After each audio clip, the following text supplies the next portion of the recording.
Baik, pertanyaan berikut Pak Pendeta. Jika memang pemimpin malaikat bisa murtad dan membawa sepertiga malaikat lainnya untuk menentang Allah, berarti malaikat punya kehendak bebas sama seperti manusia.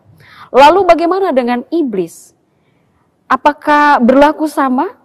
Apakah bisa iblis bertobat lalu menjadi baik karena kehendak bebas itu sendiri? Ya, yang dalam tanda petik makhluk-makhluk yang mempunyai kehendak bebas itu adalah Allah. Allah itu sebenarnya bukan makhluk, tapi saya beri tanda petik tadi ya. Allah, manusia, malaikat. Nah, iblis itu adalah malaikat yang jatuh. Jadi iblis itu juga jenisnya malaikat. Jadi manusia, malaikat, iblis, Allah itu adalah makhluk-makhluk dengan kehendak bebas. Artinya bahwa dia mempunyai kehendak untuk melakukan ini atau itu. Nanti beda kalau manusia sudah jatuh ke dalam dosa, maka kehendak bebasnya itu tidak bisa lagi dia dengan bebas tetap memilih, tetapi tetap memilih dosa daripada memilih Allah. Itu konteksnya lain.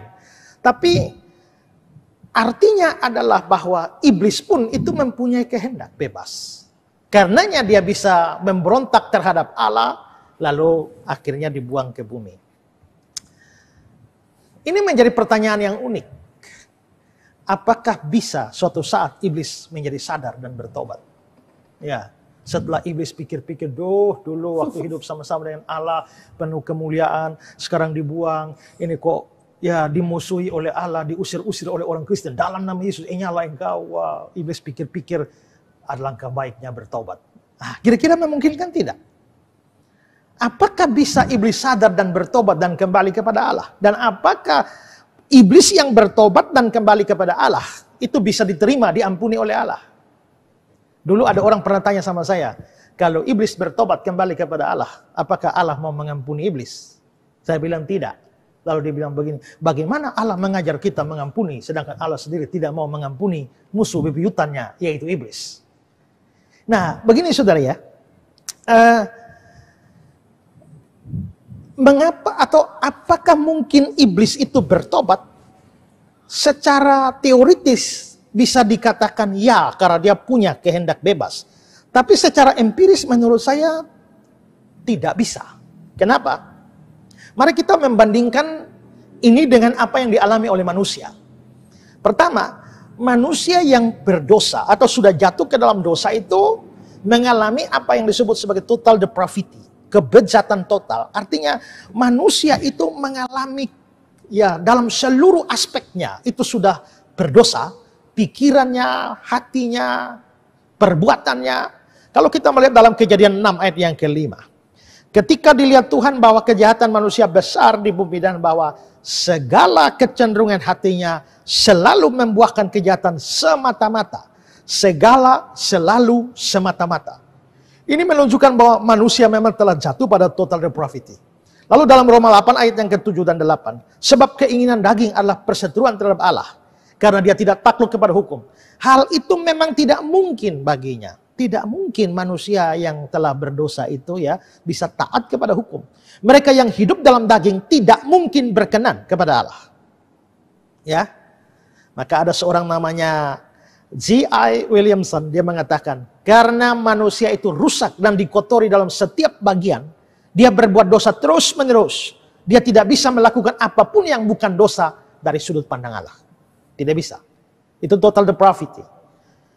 Karena itu maka dalam kondisi semacam ini, manusia memang makhluk bebas. Tetapi dia karena telah mengalami kebejatan total, dia tidak bisa dari diri sendiri memilih untuk kembali kepada Allah. Tidak bisa. Manusia berdosa tidak bisa memutuskan dari diri sendiri untuk datang kepada Kristus, percaya pada Kristus. Tidak. Karena itu, kalau orang bisa percaya pada Kristus, bukan karena orangnya mau atau mampu datang pada Kristus. Tidak. Dalam Yohanes 6 ayat 44, Yesus berkata, tidak ada seorang pun yang dapat datang kepadaku jikalau tidak ditarik oleh Bapa yang mengutus aku. Tidak ada orang yang bisa datang kepadaku, tidak ada orang bisa percaya pada Yesus jikalau tidak ditarik oleh Bapa. Jadi mengapa saya bisa percaya Yesus? Karena Bapa menarik saya.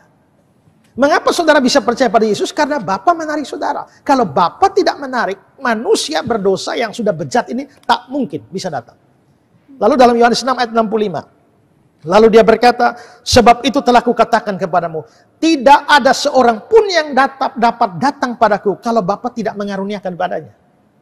Jadi kalau Bapa tidak mengaruniakan hal itu, saudara tidak akan bisa datang pada Kristus. Kalau saudara bisa datang, karena Bapa mengaruniakan iman itu kepada saudara. Kisah 11 ayat 18. Jadi kepada bangsa-bangsa lain juga Allah mengaruniakan pertobatan yang memimpin pada hidup. Pertobatan yang memimpin pada hidup ini bukan bertobat dari dosa, tapi percaya Yesus maksudnya, ya. Nah, berarti orang bisa percaya Yesus kalau Allah mengaruniakan pertobatan itu. Kalau Allah tidak mengaruniakan pertobatan, tak mungkinlah orang itu bisa bertobat. Lalu Filipi 1 ayat 29, sebab kepada kamu dikaruniakan untuk percaya kepada Kristus. Kalau kamu bisa percaya pada Kristus, itu karunia. Pemberian dari Allah.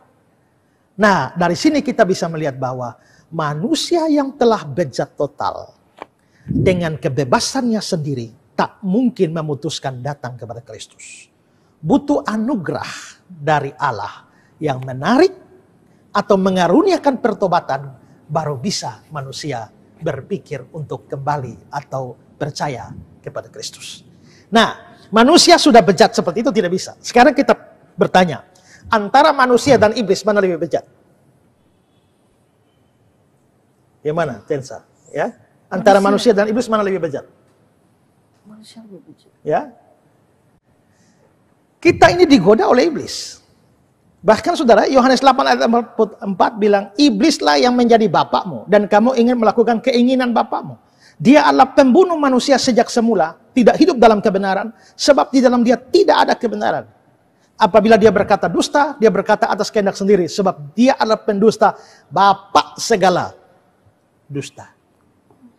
Berarti kita yang manusia berdosa ini, itu bapaknya tuh iblis. Bayangkan kalau yang manusia berdosa saja itu sudah bejat, apalagi bapaknya. Bapaknya jauh lebih bejat. Maka dalam Efesus 6 ayat 12, ya, dikatakan pengikut-pengikutnya disebut roh-roh jahat. Iblis sendiri disebut sebagai si jahat. Nah, jadi kita bisa lihat bahwa itu berarti bahwa manusia sudah bejat, tapi iblis jauh lebih bejat. Ini bapaknya, bosnya. Nah, sekarang, manusia yang baru bejat begini saja tak bisa datang kepada Allah dengan kehendak bebasnya, butuh anugerah. Mana mungkin iblis yang lebih bejat bisa dengan kebebasannya sendiri kembali kepada Allah, bertobat kepada Allah? Tidak bisa. Ya, supaya manusia bertobat butuh anugerah Allah. Supaya manusia percaya butuh anugerah, tarikan Allah. Maka supaya iblis bertobat atau supaya iblis percaya, jauh lebih butuh tarikan Allah ketimbang manusia. Tapi persoalannya adalah bahwa Allah tidak memberlakukan anugerahnya bagi iblis. Ya, Allah malah memastikan penghukuman bagi iblis dengan seluruh pengikutnya. Maka pertanyaannya adalah, mana mungkin iblis bertobat? Pertanyaan kita, lah terus kenapa Allah tidak mau mengaruniakan anugerah pada iblis? Ya namanya anugerah itu kan bukan hak. Itu terserah Allah lah. Tidak semua manusia Allah karuniakan iman kok. Lalu apa dasarnya dia mau karuniakan itu pada iblis? Manusia berdosa, Allah adil. Keadilan Allah buang semua ke neraka. Tapi karena dia beranugerah, maka dia mau kasih anugerah itu kepada beberapa orang. Maka yang lain masuk neraka dapat keadilan. Tapi yang masuk surga dapat anugerah. Yang dapat ketidakadilan itu tidak ada. Kalau iblis masuk neraka nanti itu keadilan. Dan adalah hak Allah untuk memberi anugerah kepada siapa dia mau beri. Dan kepada siapa dia tidak beri. Itu bukan hak kita. Kalau Censa pergi ke pasar, ketemu pengemis. Ya, pengemis yang satu bilang, ibu tolong saya lapar dari kemarin belum makan. Censa kasih uang 5.000. Ketemu lagi pengemis kedua, minta lagi. Censa tidak kasih. Pengemis ketiga lagi, Censa tidak kasih. Lalu pengemis kedua dan ketiga menuntut Censa di pengadilan. Mengapa pengemis satu dikasih, lalu kami berdua tidak? Apa jawabnya? Uang saya. Ya kan? Saya Suka. tidak punya hak untuk kasih kamu. Saya tidak punya kewajiban kasih kamu. Kamu tidak punya hak untuk menerima uang dari saya. Kalau saya mau kasih, terserah saya lah. Itu uang-uang saya. Itu anugerah. Karena itu, iblis tidak punya hak mendapatkan anugerah dari Allah. Semua manusia tidak punya hak dapat anugerah dari Allah. Kita berdosa, iblis berdosa. Semua layak dapat keadilan, yaitu masuk neraka semua. Tapi karena Allah itu mau berikan kemurahan, ya dia memberikan kemurahannya kepada siapa dia mau. Nah, kepada orang-orang yang dia mau itulah dia menarik dan memberikan iman sampai akhirnya percaya. Kalau begitu, ketika saya bisa percaya pada Kristus bukan karena saya mampu percaya. Itu karena anugerah saja. Kalau saudara bisa datang pada Kristus bukan karena saudara mampu percaya, tapi itu ditarik oleh Allah Bapa. Itu anugerah. Makanya kalau kita bisa percaya, jangan sombong. Karena kalau dia tidak tarik kita, kita model sama seperti semua orang yang tidak percaya. Maka itulah amazing grace. Anugerah yang besar.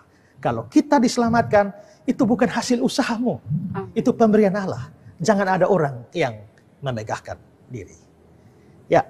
Baik, terima kasih Pak Pendeta. Jadi tidak boleh ada orang yang berbangga diri ya, bermegah, sebab kita semua sampai hari ini ada hanya anugerah Tuhan. Ya. Yayasan Karya Bakti Esra Soru atau disingkat KABES hadir sebagai wadah untuk memberitakan Injil dan melayani secara holistik. Yayasan ini didirikan oleh Pendeta Esra Alfred Soru di Kota Kupang, Nusa Tenggara Timur dan bergerak di bidang sosial dan keagamaan. Yayasan ini memiliki visi menjadi lembaga yang mempunyai andil dalam membentuk kekristenan yang gigih dalam memberitakan Injil serta setia kepada ajaran yang alkitabiah dan melayani secara holistik. Dan misi dari yayasan ini yaitu melakukan pemberitaan Injil dan penyebaran ajaran yang alkitabiah secara langsung maupun melalui berbagai media, juga mempersiapkan dan mengutus misionaris-misionaris lokal ke berbagai wilayah, terutama ke pelosok-pelosok, serta mengadakan seminar-seminar atau pelatihan-pelatihan doktrinal, dan melakukan aksi-aksi sosial yang mengarah kepada pelayanan Kristiani yang bersifat holistik. Berikut serangkaian kegiatan yang telah dilaksanakan oleh Yayasan Karya Bakti Esra Soru. Bagi saudara dimanapun berada yang rindu untuk mendukung pelayanan kami, khususnya melalui dukungan dana, maka saudara dapat menyalurkannya ke nomor rekening yang tersedia. Untuk informasi selengkapnya dapat menghubungi Sekretariat Yayasan Karya Bakti Esra Soru melalui nomor berikut ini. Mari beritakan Injil dan melayani sesama dengan kasih bersama Yayasan Karya Bakti Esra Soru. Tuhan Yesus memberkati.